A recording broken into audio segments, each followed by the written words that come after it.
Hi friends, പുതിയൊരു വീഡിയോയ്ക്ക് എല്ലാവർക്കും സ്വാഗതം. ഇന്ന് നമ്മളൊരു ബീഫ് കട്ട്ലേറ്റാണ് ഉണ്ടാക്കുന്നത്. അതിനായിട്ട് ഞാനിവിടെ കുറച്ച് ബീഫ് കഴുകി വൃത്തിയാക്കി എടുത്തിട്ടുണ്ട്. അതിലേക്ക് നമുക്ക് മീറ്റ് മസാല, ഉപ്പ്, കുരുമുളക് പൊടി, കുറച്ച് മഞ്ഞൾപ്പൊടി ഇതെല്ലാം കൂടി ചേർത്ത് നന്നായിട്ട് മിക്സ് ചെയ്ത് കൊടുക്കാം. ഇതിലേക്ക് കുറച്ച് വെള്ളം കൂടെ ചേർത്ത് കൊടുക്കാം. ഒരു 1/4 കപ്പ് വെള്ളം ചേർത്ത് കൊടുത്തിട്ടുണ്ട്. അതിനുശേഷം മിക്സ് ചെയ്ത് കുക്കർ അടച്ചതിന് ശേഷം ഇതൊന്ന് വേവിച്ചെടുക്കാം. ഇപ്പോൾ ഇത് വെന്ത് വന്നിട്ടുണ്ട്. ഇതിൽ കുറച്ച് വെള്ളമുണ്ട്, അതുകൂടെ ഒന്ന് വറ്റിച്ചെടുക്കാം. അതിനുശേഷം ഇത് തണുത്തതിന് ശേഷം നമ്മൾ മിക്സിയിലിട്ടൊന്ന് അടിച്ചെടുക്കാം. ഇപ്പം അടിച്ചെടുത്തിട്ടുണ്ട്. ഒരു പാൻ വെച്ചതിന് ശേഷം അതിലേക്ക് കുറച്ച് ഓയിൽ ഒഴിച്ചു കൊടുത്തിട്ടുണ്ട്. അതിലേക്ക് 2 സവാള ചെറുതായിട്ട് കട്ട് ചെയ്ത് ചേർത്ത് കൊടുത്തിട്ടുണ്ട്.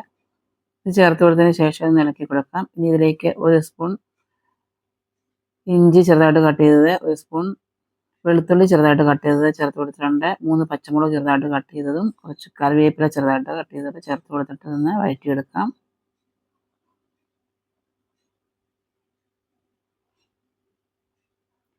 ഇപ്പോൾ ഇതെല്ലാം ഒന്ന് വാടി വന്നിട്ടുണ്ട്. ഇനി ഇതിലേക്ക് നമുക്ക് കുരുമുളക് പൊടി ചേർത്ത് കൊടുക്കാം. കുറച്ച് ഗരം മസാലയും മഞ്ഞൾപ്പൊടിയും കൂടെ ചേർത്ത് കൊടുക്കാം. കുറച്ച് മീറ്റ് മസാല കൂടെ ചേർത്ത് കൊടുക്കുന്നുണ്ട്.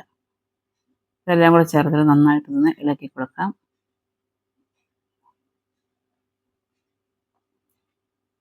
ഇനി ഇതിലേക്ക് ആവശ്യത്തിനുള്ള ഉപ്പ് കൂടെ ചേർത്ത് കൊടുക്കാം.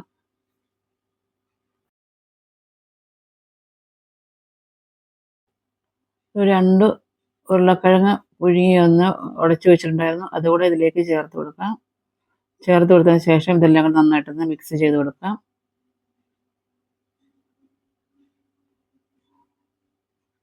ഇതിലേക്ക് മിക്സിയിൽ അടിച്ചു വെച്ചിരിക്കുന്ന ബീഫ് ചേർത്ത് കൊടുക്കാം. അതും ചേർത്തിട്ട് ഇതെല്ലാം കൂടെ നന്നായിട്ടൊന്ന് മിക്സ് ചെയ്യാം. അപ്പോൾ ഇതെല്ലാം കൂടെ ഒന്ന് മിക്സ് ചെയ്ത് കൊടുത്തിട്ടുണ്ട്. ഉപ്പ് ആവശ്യമെങ്കിൽ കുറച്ചുകൂടെ ചേർത്ത് കൊടുക്കാവുന്നതാണ്. കുറച്ച് മല്ലിയില കൂടെ ചേർത്ത് കൊടുക്കാം. മല്ലിയില ചേർത്ത് കൊടുത്തിട്ടില്ല. 2 മുട്ടയുടെ വെള്ള ഒന്ന് അടിച്ചെടുത്തിട്ടുണ്ട്. ബ്രെഡ് ക്രംസും എടുത്തിട്ടുണ്ട്. ഇനി നമുക്ക് ഇത് കട്ട്ലേറ്റിൻ്റെ ഷേപ്പിൽ നമുക്കൊന്ന് പരത്തിയെടുക്കാം. അതിനുശേഷം മുട്ടയുടെ വെള്ളയിൽ മുക്കിയതിന് ശേഷം നമുക്ക് ബ്രെഡ് ക്രംസിലൂടെ മുക്കിയിട്ട് നമുക്ക് ചൂടായ എണ്ണയിലേക്ക് ഇട്ട് കൊടുക്കാം. ഇപ്പോൾ ഇതേപോലെ ചൂടായ എണ്ണയിൽ ഇട്ട് കൊടുത്തിട്ടുണ്ട്. അതിനുശേഷം ഇപ്പോൾ ഒരു സൈഡിൽ നിന്ന് റെഡിയായി വന്നിട്ടുണ്ടെന്ന് തിരിച്ചിട്ട് കൊടുക്കാം. വീണ്ടും ഒന്നുകൂടെ തിരിച്ച് മറിച്ചിട്ടതിന് ശേഷം 2 സൈഡും നമുക്ക് ഇതേപോലെ തിരിച്ച് മറിച്ചിട്ടൊന്ന് ഫ്രൈ ആക്കിയെടുക്കാം. അതിനുശേഷം എണ്ണയിൽ നിന്നും കോരി മാറ്റാവുന്നതാണ്. അപ്പോൾ നമ്മുടെ